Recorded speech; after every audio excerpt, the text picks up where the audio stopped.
ચાલો વિદ્યાર્થી મિત્રો, આપણે ધોરણ 11 વિષય ગુજરાતીમાં ગદ્ય 2 પોસ્ટ ઓફિસ સમજતા હતા. એમાં આપણે પહેલું પેજ ગદ્ય 2 નું પેજ નંબર 3 સમજી ગયા હતા. ત્યાર પછી આવે છે પેજ નંબર 4. તો વિદ્યાર્થી મિત્રો, આપ સૌ તમારા પાઠ્યપુસ્તકના પેજ નંબર 4 ઉપર ધ્યાન રાખજો અને ત્યાંથી આપણે સમજવાની શરૂઆત કરીએ છીએ. ટૂંકી વાર્તા પોસ્ટ ઓફિસ. તો જો વિદ્યાર્થીઓ, પોલીસ સુપ્રિન્ટેન્ડન્ટ અંદરથી અવાજ આવ્યો. ડોસો ચમકી પણ પાછો શાંત બનીને બેઠો. પોસ્ટ ઓફિસની અંદરથી જે પોસ્ટ માસ્ટર છે એવો અવાજ કરે. પોલીસ સુપ્રિન્ટેન્ડન્ટ અંદરથી અવાજ આવ્યો. ડોસો ચમકે છે પણ પાછો શાંત બનીને બેસી ગયો. શ્રદ્ધા અને સ્નેહ આટલી ઠંડીમાં એને ઉષ્મા આપી રહ્યા. શ્રદ્ધા એટલે વિશ્વાસ અને સ્નેહ એટલે પ્રેમ. એ આટલી કડકડતી ઠંડીમાં પણ એને ઉષ્મા એટલે ગરમી આપી રહ્યા. કોના? કારણ કે દીકરી મરિયમ એની સાસરે છે, બચમન અલી ડોસાની, અને એનો જે સ્નેહ છે, એના પરનો વિશ્વાસ છે, એને ગરમી આપી, ઉષ્મા આપી રહ્યા છે. અંદરથી અવાજ પર અવાજ આવવા લાગ્યા. કારકુન અંગ્રેજી કાગળના સરનામા બોલી પોસ્ટમેન તરફ નાખતો જતો. અંદરથી અવાજ પર અવાજ આવવા લાગ્યા. કારકુન છે, પેલો ક્લાર્ક છે, એ અંગ્રેજી કાગળના સરનામા બોલે છે અને પોસ્ટમેન તરફ નાખતો જાય છે. કમિશનર, જિલ્લા પ્રાંત કે સરકારી ખાતાના સર્વોચ્ચ અધિકારી હોય અને કહેવાય કમિશનર. સુપ્રિન્ટેન્ડન્ટ એટલે નિરીક્ષણ કરનાર મુખ્ય અધિકારી, એને કહેવાય સુપ્રિન્ટેન્ડન્ટ. દિવાન સાહેબ, લાઇબ્રેરિયન એટલે ગ્રંથપાલ, એમ એક પછી એક અનેક નામ બોલવાનો અભ્યાસી કારકુન એટલે ક્લાર્ક ઝપાટાબંધ કાગળ ફેંકે જતો. એવામાં અંદરથી એક મસ્કરી ભર્યો અવાજ આવ્યો. એવામાં અંદરથી કોઈક મસ્કરી કરી હોય, મજાકીયો અવાજ, તીખડી અવાજ જેને કહેવાય, એવો અવાજ કર્યો. કોચમેન અલી ડોસા, વૃદ્ધ ડોસો હતો, ત્યાંથી બેઠો થયો. શ્રદ્ધાથી આકાશ સામે જોયું અને આગળ વધ્યો. આ વૃદ્ધ કોચમેન અલી ડોસો હતો, ત્યાં એ બેઠો થયો, ઊભો થઈ ગયો. શ્રદ્ધાથી આકાશ સામે જોયું અને આગળ વધ્યો અને બારણા પર હાથ મૂક્યો. અને બારણા પર હાથ મૂકે છે અને બોલે છે, ગોકળભાઈ. તો અંદરથી કોણ? તો કોચમેન અલી ડોસાનો કાગળ કીધો ના. કોચમેન એટલે ગાડી હાંકનારો જેને કહી શકાય. તો એ કોચમેન અલી ડોસો કહે છે કે કોચમેન અલી ડોસાનો કાગળ કીધો ને એટલે કહ્યું ને, હું આવ્યો છું. જવાબમાં નિષ્ઠુર હાસ્ય આવ્યું. અને આમ કોચમેન અલી ડોસાએ કીધું કે હું પોતે કોચમેન અલી ડોસો આવ્યો છું કાગળ લેવા, તમે મને બોલાવ્યો ને. તો બધા પેલા કર્મચારીઓ છે પોસ્ટના, એ બધા હસવા લાગે છે, એની મજાક કરવા લાગે છે અને એના પર હસે છે. સાહેબ, આ એક ગાંડો ડોસો છે, એ હંમેશા પોતાનું કાગળ લેવા પોસ્ટ ઓફિસે ધક્કો ખાય છે. આમ પેલા પોસ્ટમેન છે એ પોસ્ટ માસ્ટરને કહે છે કે સાહેબ, આ તો એક ગાંડો ડોસો છે, એ હંમેશા પોતાનો કાગળ લેવા પોસ્ટ ઓફિસે ધક્કો ખાય છે. કારકુને આ શબ્દો પોસ્ટ માસ્ટરને કહ્યા અને ક્લાર્કે આ શબ્દો છે પોસ્ટ માસ્ટરને કહ્યા. ત્યાં તો ડોસો પોતાના સ્થાન પર બેસી ગયો અને ત્યાં તો પેલો ડોસો છે એ પોતાની જગ્યા પર જઈને બેસી ગયો. 5 વર્ષ થયા એ જગ્યાએ બેસવાનો તેને અભ્યાસ હતો અને 5 વર્ષ થઈ ગયા એને આ જગ્યાએ બેસવાનો અનુભવ હતો. અલી મૂળ હોશિયાર શિકારી હતો અને આ કોચમેન અલી ડોસો છે એ મૂળ તો હોશિયાર શિકારી, પારધી શિકારી હતો. પછી ધીમે ધીમે અભ્યાસમાં એવો કુશળ બન્યો હતો કે હંમેશા જેમ અફીણ લેવું પડે તેમ અલીને શિકાર કરવો.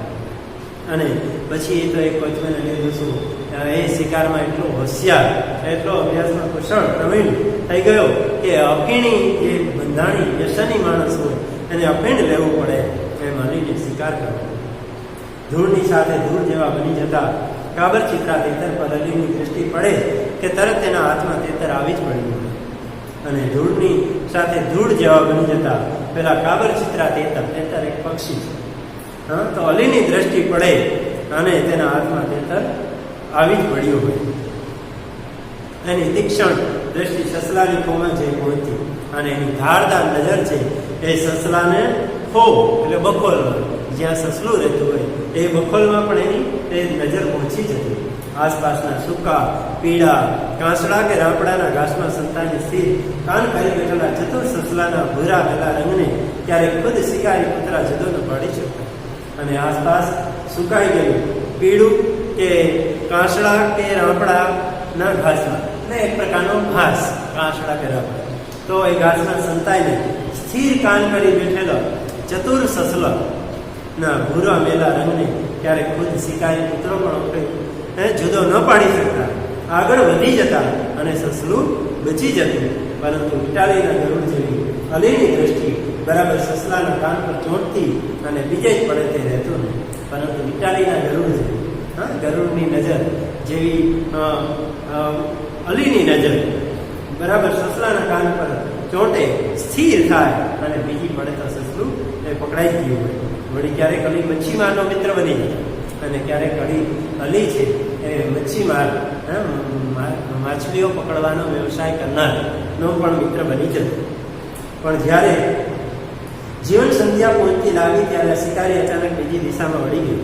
પણ જ્યારે જીવન સંધ્યા એટલે જીવનની ઉત્તરાવસ્થા પહોંચતી લાગી ત્યારે શિકારી અચાનક બીજી દિશામાં વળી જાય છે. એટલે કે જીવનની ઉત્તરાવસ્થામાં, વૃદ્ધાવસ્થામાં એ બીજી દિશામાં વળે છે. એની એકની એક દીકરી મરિયમ પરણીને સાસરે ગઈ. આ કોચમેન અલી ડોસો છે, જેને એકની એક દીકરી મરિયમ છે અને એ પણ પરણીને સાસરે ગઈ છે. એના જમાઈને લશ્કરમાં નોકરી હતી, તેથી તે પંજાબ તરફ તેની સાથે ગયા. અને કોચમેન અલી ડોસાના જમાઈ એટલે કે મરિયમના પતિને લશ્કરમાં નોકરી હતી, તેથી તે પંજાબ તરફ તેની સાથે ગઈ હતી. અને જેને માટે તે જીવન નિભાવતો હતો તે મરિયમના છેલ્લા 5 વર્ષ થયા કાંઈ સમાચાર હતા નહીં. અને જેના માટે એ જીવન ગુજારતો હતો. કારણ કે કોચમેન અલી ડોસાના ઘરમાં કોચમેન અને એની દીકરી મરિયમ, બે પપ્પા દીકરી જ હતા. કારણ કે દીકરી તો સાસરે પરણીને વહી ગઈ ત્યારથી કોચમેન અલી એકલા હતા. અને એના માટે જે જીવન નિભાવતો હતો, વિતાવતો હતો જીવન, એ મરિયમ આજે છેલ્લા 5 વર્ષ ત્યાં સાસરે ગઈ છે, ત્યાંથી કોઈ સમાચાર આવ્યા નથી. હવે અલીએ જાણ્યું કે સ્નેહ અને વિરહ શું છે. હવે અલીને ખબર પડી કે સ્નેહ એટલે પ્રેમ અને વિરહ એટલે વિયોગ શું છે. કારણ કે પહેલાં તે શિકાર કરતો, પેલા તેતરના બચ્ચાઓને, તેતરને મારી લેતો ને એના બચ્ચા રખડી પડતા. પહેલાં તો તેતરના બચ્ચાને આકુળ વ્યાકુળ દોડતા જોઈ હસતો. ત્યારે એ જ્યારે શિકાર કરતો ત્યારે પેલા તેતરના બચ્ચાને આકુળ વ્યાકુળ થતા અને દોડતા જોતો, એ હસતો. આ એનો શિકારનો આનંદ. એ ત્યારે શિકારી હતો ને શિકારનો એનો આનંદ. શિકારનો રસ એની નસે નસમાં ઉતરી ગયો હતો.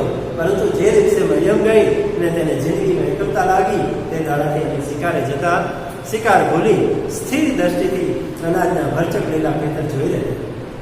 અને શિકારનો રસો એની નસે નસમાં ઉતરી ગયો. પરંતુ જે દિવસે મરિયમ પરણીને સાસરે ગઈ, ત્યારથી એને જિંદગીમાં એકલવાયાપણું લાગ્યું. તે દહાડાથી એટલે તે દિવસથી અને શિકારે જતા શિકાર ભૂલી સ્થિર દ્રષ્ટિથી અનાજના ભરચક લીલા ખેતર જોયું. એ શિકાર ભૂલી જતો અને પેલા લીલા ભરચક ખેતરો છે એને જોઈ રહ્યો. અને જિંદગીમાં પહેલી વખત સમજાયું કે કુદરતમાં સ્નેહની સૃષ્ટિ અને વિરહના આંસુ છે. અને અલીને પહેલી વાર જગતમાં એને લાગ્યું કે સ્નેહની સૃષ્ટિ છે અને વિરહના આંસુ છે. પછી તો એક દિવસ અલી એક ખાખરાના ઝાડ નીચે બેસીને હૈયાફાટ રોયો. અને પછી તો એક દિવસ અલી ખાખરાના ઝાડ નીચે બેસી અને હૈયાફાટ રોવે છે, રડે છે. કારણ કે એને મરિયમની યાદ આવે. 5 વર્ષથી જે મરિયમ સાસરે ગઈ છે એના કોઈ સમાચાર નથી. ત્યાર પછી હંમેશા સવારમાં 4 વાગે ઉઠીને તે પોસ્ટ ઓફિસ, અને ત્યાર પછી હંમેશા દરરોજને માટે એ 4 વાગે એટલે 4 વાગે ઉઠીને પોસ્ટ ઓફિસે આવી પહોંચતો. એને કાગળ તો કોઈ દિવસ હોય નહીં, પણ મરિયમનો કાગળ એક દિવસ આવશે એવી ભક્તના જેવી શ્રદ્ધામાં અને આશાભર્યા ઉલ્લાસમાં તે હંમેશા સૌથી પહેલો પોસ્ટ ઓફિસે આવીને બેસે. પણ મરિયમનો કાગળ એક દિવસ આવશે એવી ભક્તના જેવી શ્રદ્ધા, ભક્તને જે ભગવાન ઉપર શ્રદ્ધા હોય ને એવી આ શ્રદ્ધા કોચમેન અલીને એની દીકરી મરિયમ ઉપર છે. અને આશા પણ છે અને ઉત્સાહ પણ છે. એ હંમેશા સૌથી પહેલો પોસ્ટ ઓફિસે આવીને બેસી જાય, પહેલો કાગળ લેવા માટે કે મારી દીકરી મરિયમ મને કાગળ લખશે અને મારા નામનો કાગળ આવશે. આવી આશા સાથે દરરોજ પોસ્ટ ઓફિસે વહેલી સવારે સૌથી પહેલા પહોંચી જાય. પોસ્ટ ઓફિસ કદાચ જગતમાં સૌથી રસહીન મકાન, અને અહીંયા ધૂમકેતુ કહે છે પોસ્ટ ઓફિસ કદાચ જગતનું સૌથી રસહીન એટલે કે નિરાશ, જેના પર નિરાશ એવું મકાન, એનું ધર્મ ક્ષેત્ર તીર્થ સ્થાન, જ્યાં કોઈ જાતનો એ રસ ન હોય એવું મકાન, પણ એના માટે આ જે ધર્મ ક્ષેત્ર એનું કર્મનું ક્ષેત્ર, ધર્મનું ક્ષેત્ર અને તીર્થ સ્થાન, યાત્રાનું સ્થળ હોય એવું બની ગયું. એક જ જગ્યાએ અને એક જ ખૂણેથી હંમેશા બેસતો, અને આવીને પોસ્ટ ઓફિસના એક જ ખૂણામાં અને એક જ જગ્યાએ બેસતો. એને એવો જાણ્યા પછી સૌ હસતા, અને એક જ જગ્યાએ બેસતો ને એટલે બધા એના ઉપર એની મજાક ઉડાવતા, એના પર હસતા. પોસ્ટમેન મસ્કરી કરતા અને ક્યારેક મજાકમાં એનું નામ દઈ અને એ જગ્યા પરથી પોસ્ટ ઓફિસના બારણા સુધી કાગળ ન હોય છતાં ધક્કો ખવડાવે. અને પોસ્ટમેન મસ્કરી કરતા, એની મજાક કરતા, એનું નામ દઈ એને જે જગ્યાએ બેઠો ત્યાંથી પોસ્ટ ઓફિસના બારણા સુધી આવે, કાગળ ન હોય છતાં ધક્કો ખવડાવે. અખૂટ શ્રદ્ધા અને ધૈર્ય હોય તેમ હંમેશા આવતો અને દરરોજ ઠાલે હાથે પાછો જતો. અખૂટ શ્રદ્ધા, ખૂટે નહીં એવી, અને ધૈર્ય એટલે ધીરજ. એવી અકોચમેન અલી ડોસામાં શ્રદ્ધા હતી, એવો વિશ્વાસ હતો કે મારી દીકરી મરિયમ મને કાગળ લખશે, અને એવી એનામાં ધીરજ હતી. એટલે દરરોજ એ આવતો પણ પાછો ખાલી હાથે જતો, ખાલી હાથે જતો.